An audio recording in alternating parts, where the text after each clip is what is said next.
بسم اللہ الرحمن الرحیم۔ شروع اللہ کے نام سے جو بڑا مہربان نہایت رحم والا ہے۔ میں برکت کا ایک بہت بڑا ذریعہ شکر ہے۔ ارشاد فرمایا لَإِن شَكَرْتُمْ لَأَزِيدَنَّكُمْ، اگر تم شکر کرو گے وہ تمہیں اور زیادہ عطا کرے گا، اور اگر تم شکر نہیں کرو گے وَلَئِن كَفَرْتُمْ، کفران نعمت کرو گے، اِنَّ عَذَابِي لَشَدِيدٌ، تو پھر میرا عذاب بڑا سخت ہے۔ رزق کے اضافے کا ایک اور بہت بڑا سبب انفاق فی سبیل اللہ ہے۔ اللہ فرماتا ہے جو تم خرچ کرتے ہو تو جو چیز تم نے نکال دی اس کی جگہ اللہ تمہیں اور عطا کر دیتا ہے۔ بعض اوقات ہمارا یہ ہوتا ہے کہ کوئی آدمی مالی بحران میں آ گیا تو وہ کرتا کیا ہے کہ جو راہ خدا میں دینے کا کھاتا تھا پہلے اسے کلوز کرتا ہے، یہ فلاں مدرسے کو دیتے ہو یہ بھی بند کر دو، یہ مسجد کو دیتے ہو یہ بھی بند کر دو، یہ فلاں غریب کو دیتے ہو یہ بھی بند کرو، حالات ٹائٹ ہو گئے ہیں۔ لیکن 5 گاڑیاں ہیں تو 2 گاڑیوں پہ گزارا کر لیا جائے، پیٹرول بچے، یہ نہیں ہو سکتا۔ گھر کے لچھن وہی ہیں لیکن بند کہاں سے کیا؟ جہاں سے رزق آنا تھا۔ ہمیں تو یہ حکم دیا ہے جب رزق تنگ ہونے لگے صدقہ دے کے رب سے کاروبار کر لو، صدقے سے تمہارے رزق میں اضافہ ہوگا۔ یہ رب کا وعدہ ہے اور اللہ کے وعدے جھوٹے نہیں ہو سکتے۔ رزق کی برکت کا ایک اور بہت بڑا ذریعہ النکاح ہے۔ فرمایا اگر تم نکاح کرو گے، تم فقیر ہو وہ تمہیں غنی کر دے گا۔ لوگ کہتے ہیں بچہ پیروں پہ کھڑا ہو لے تو پھر نکاح کریں گے، اللہ کہتا ہے تم نکاح کرو ہم پیروں پہ کھڑا کر دیں گے۔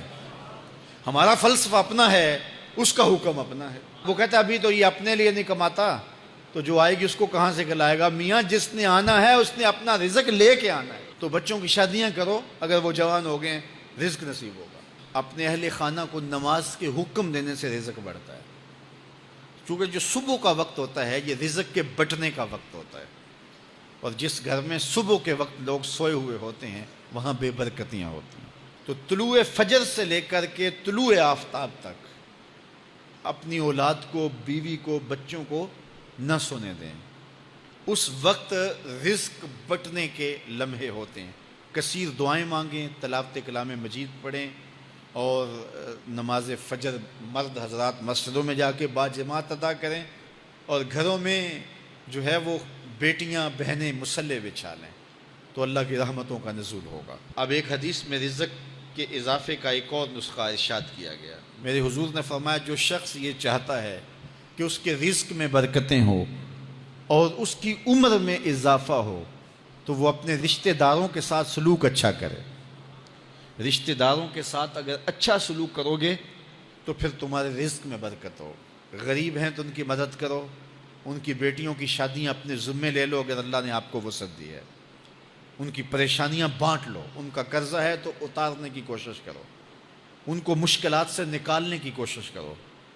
تم ان کو مشکلات سے نکالو گے اللہ تمہیں مشکلوں سے نکالے گا۔ تمہارے رزق میں بھی برکتیں ہوگی اور تمہارے مال میں بھی برکتیں ہوں گی۔ فرمایا بہتر صدقہ وہ ہے جو ناراض غریب رشتہ دار کو دیا جائے۔ اگر وہ پھنس گیا ہے، مجبور ہے، ناراض ہے، تو اس کو اگر دیں گے تمہارا نفس اس میں شامل نہیں ہوگا، تو یہ افضل صدقہ ہے جو ہر صورت میں قبول ہی قبول ہے۔ رزق کے اضافے کا ایک اور سبب الاحسان الی الضعفاء، جو کمزور لوگ ہیں ان کے ساتھ اس نے سلوک کرنا۔ الانفاق علی طلبۃ العلم، طالب علموں پہ خرچ کرنا، یہ بھی رزق میں اضافے کا سبب اور ذریعہ ہے۔ وہ حضرت بابا فرید نے کہا نا 6واں رکن دین کا روٹی ہے۔ گھر میں کچھ نہ ہو تو پھر نہ نماز اور نہ ہی دیگر امور کی لذت آتی ہے، تو یہ رزق فراواں اور وسیع اور مبارک نصیب کر دے اللہ۔ تو اس کے لیے ایک اور وظیفہ میں دیتا ہوں، اور وہ یہ کہ مغرب کے بعد 21 مرتبہ سورۃ الکوثر پڑھ لیں، کثرت ہو جائے گی انشاءاللہ۔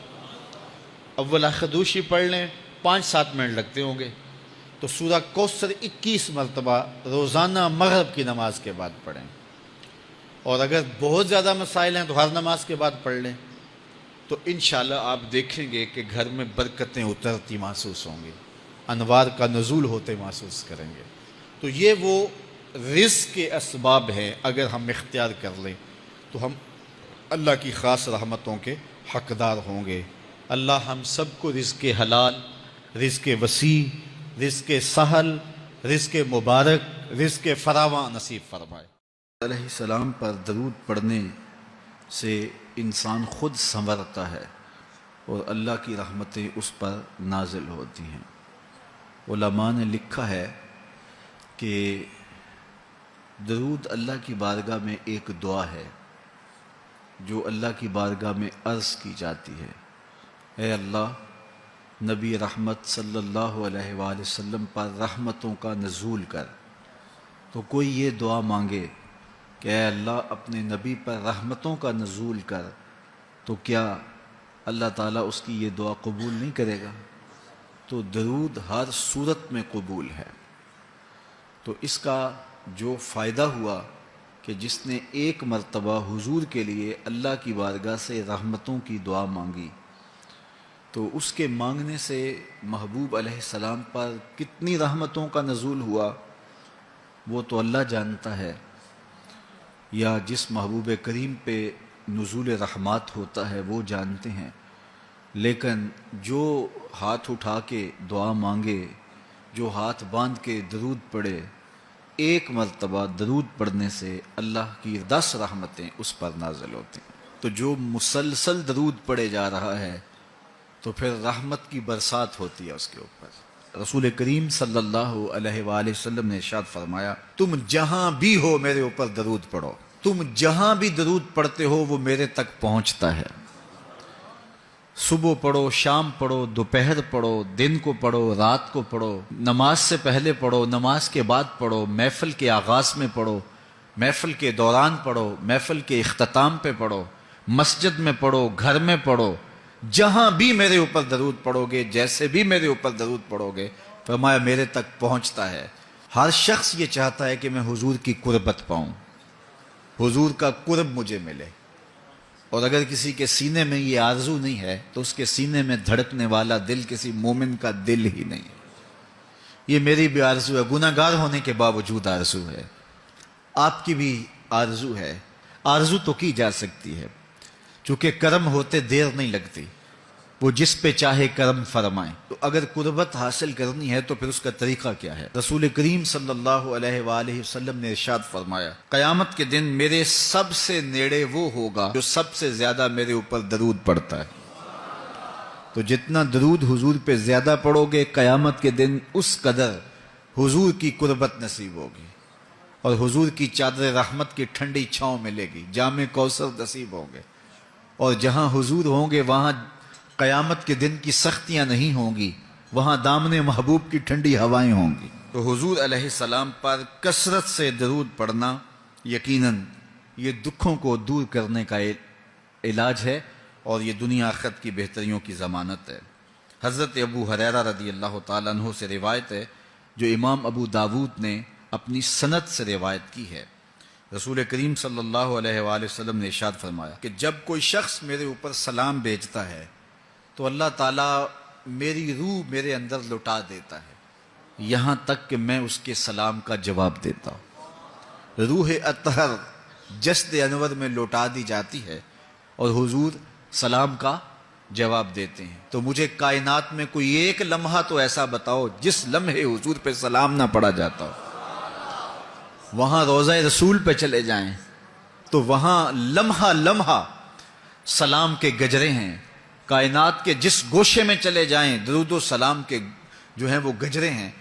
تو کوئی ایک لمحہ بھی 24 گھنٹوں میں ایسا نہیں ہے کہ جب حضور پہ سلام نہ پڑھا جاتا ہو، اور جب سلام پڑھا جاتا ہو تو حضور کی روح اطہر بدن رحمت میں ہوتی ہے اور حضور سلام کا جواب دیتے ہیں، اور جس کو حضور سلام کا جواب دے دیں، اللہ اکبر، کہ درود پڑھا کرو۔ درود حضور علیہ الصلوۃ والسلام سے جواب کا ذریعہ ہے، اور جب جواب جناب رسالت مآب صلی اللہ علیہ وسلم کی جانب سے آ گیا تو دنیا میں بھی بھلا ہی بھلا ہے، آخرت میں خیر ہی خیر ہے۔ حضور علیہ الصلوۃ والسلام نے ارشاد فرمایا، جس کے سامنے میرا ذکر کیا جائے اور وہ میرے اوپر درود نہ پڑے، وہ کائنات کا سب سے بڑا بخیل، سب سے بڑا کنجوس ہے۔ ہم بخیل تو نہیں ہیں، تو پھر پوری یکسوئی کے ساتھ چند مرتبہ حضور پہ درود شریف پڑھ لیجیے۔